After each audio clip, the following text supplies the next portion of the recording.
Hello champions, आप सबका हार्दिक स्वागत है प्रियेश विद्यापीठ यूट्यूब चैनल के ऊपर। माइसेल प्रियेश पटेल। एसीपीसी का डिग्री इंजीनियरिंग के अंदर बीई बीटेक में आपका मॉक राउंड चल रहा है। मुझे 4 ऐसे कॉमन सवाल आए हैं कि sir branch versus college, mechanical, civil या इलेक्ट्रिकल ले ले, साथ में कंप्यूटर की प्रिपरेशन करे तो फ्यूचर में स्कोप है। अभी कोई भी ब्रांच ले ले अच्छी कॉलेज के अंदर, फिर ब्रांच चेंज हो सकता है।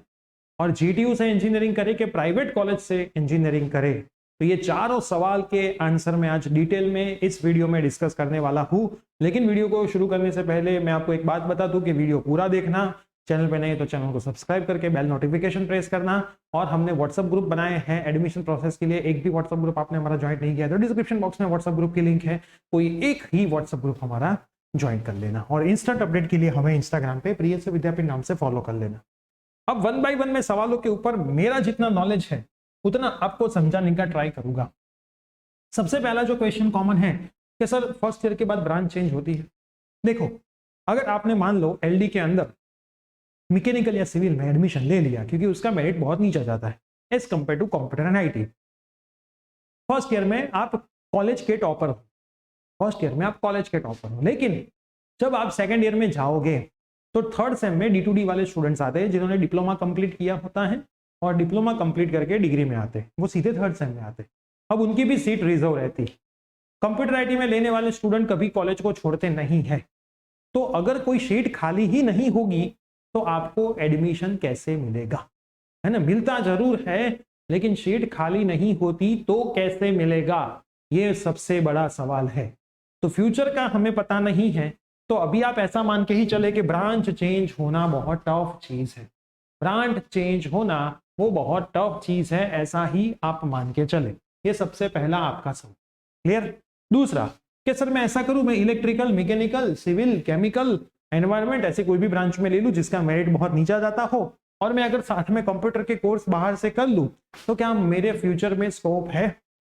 देखो, टीसीएस जो कंपनी है या फिर बहुत बड़ी बड़ी जो कंपनियां हैं जिसके अंदर कंप्यूटर और आईटी का हाई पैकेज आपको मिलता है, उसके अंदर क्लियरली लिखा होता है जब जॉब प्लेसमेंट आता है कि आपने कंप्यूटर इंजीनियर से किया है तो अप्लाई करें, आईटी से किया है तो अप्लाई करें।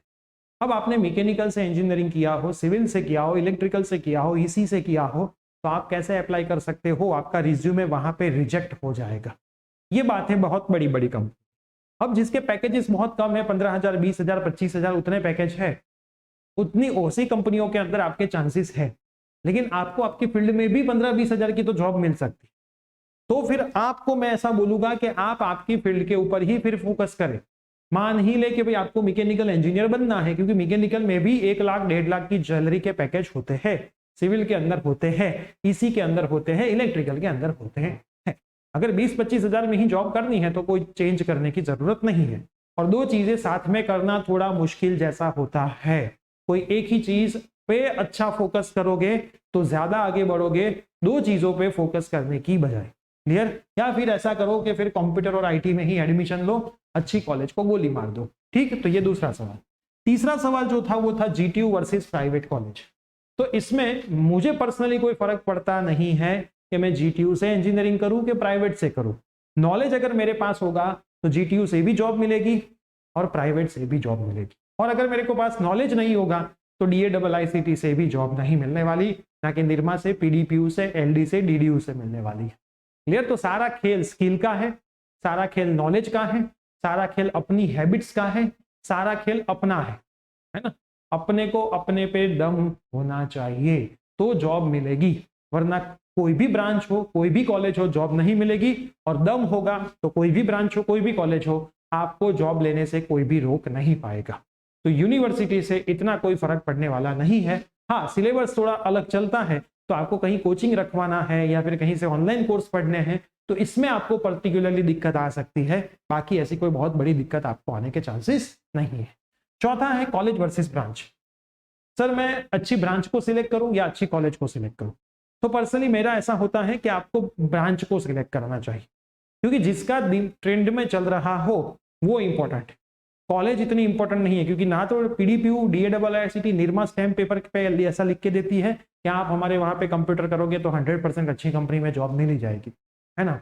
तो पर्टिकुलर मेरा ऐसा होता है कि आप ब्रांच को सिलेक्ट करो, अभी किसका ट्रेंड चल रहा है और इन फ्यूचर किसका चलेगा, है ना। अभी आप सबको पता है कि कंप्यूटर आईटी का मार्केट है और थोड़े साल रहने भी वाला है ना, थोड़े साल रहने भी वाला है, तो उसमें ही जाना चाहिए। हाँ, वो अलग बात है कि भाई आपका पर्टिकुलर इंटरेस्ट मैकेनिकल में है तो आप मैकेनिकल करो, जैसे कि मेरा इंटरेस्ट मैकेनिकल में था तो मैंने मैकेनिकल किया। तो आपका इंटरेस्ट कंप्यूटर में है, इलेक्ट्रिकल में है, ईसी में है, तो सबसे पहले इंटरेस्ट पे फोकस करो, ट्रेंड को भूल जाओ। अगर आपका कोई इंटरेस्ट है ही नहीं तो फिर ट्रेंड को पकड़ो, और फिर आपका बहुत इच्छा है कि भाई मेरे को अच्छी कॉलेज में ही जाना है तो ट्रेंड को छोड़ दो। क्लियर? तो ये आपके ऊपर होता है, ना कि किसी टीचर को आप पूछो, है ना। आपको किस में जाना है, आपको अपने आप से ये सवाल पूछना पड़ेगा और फिर डिसाइड करना पड़ेगा कि कॉलेज वर्सेस। और तीसरा, दो कॉलेज के अंदर आप सिलेक्ट नहीं कर सकते हो कि college 1 versus college 2, college 1 versus college 2, एक सवाल में साथ में ऐड कर देता हूं। तो इसके अंदर आप क्या कर सकते हो, दोनों कॉलेज की विजिट करके आओ, दोनों कॉलेज की विजिट कर लो, दोनों कॉलेज में जाके आओ। कितना टाइम लगता है, क्योंकि आपको वहां पे 4 साल पढ़ना है, आपके घर से आप जाओगे तो कितना टाइम लगेगा, कितना डिस्टेंस है, सब सोचो। कॉलेज का एटमोस्फेयर देखो, कॉलेज का इंफ्रास्ट्रक्चर देखो, टीचर्स से मिलो, स्टूडेंट से मिलो, ये सब कुछ करो। इतना करोगे ना तो आप अपने आप भी देख सकोगे कि कॉलेज 1 के कॉलेज 2 ना। आप मुझे पूछोगे तो मैं तो पर्टिकुलरली कोई कॉलेज का नाम बता दूंगा, लेकिन ऐसा जरूरी भी नहीं है कि हर साल ऐसा ही हो।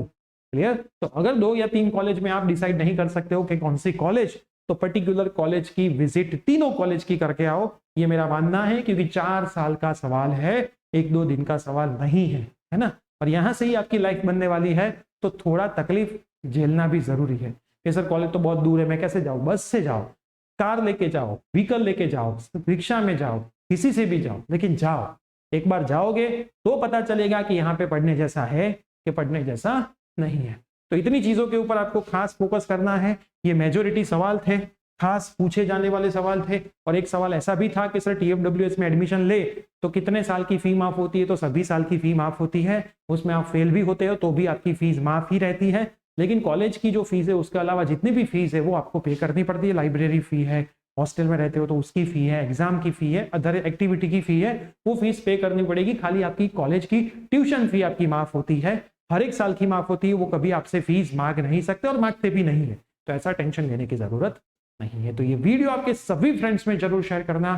कोई भी आपके अभी भी डाउट है तो कमेंट जरूर करना, मैं श्योर यहाँ से वीडियो बना दूंगा। चैनल पर नहीं तो जरूर सब्सक्राइब करना। मिलता है ऐसे कोई न्यू अपडेट के साथ, till then bye, take care.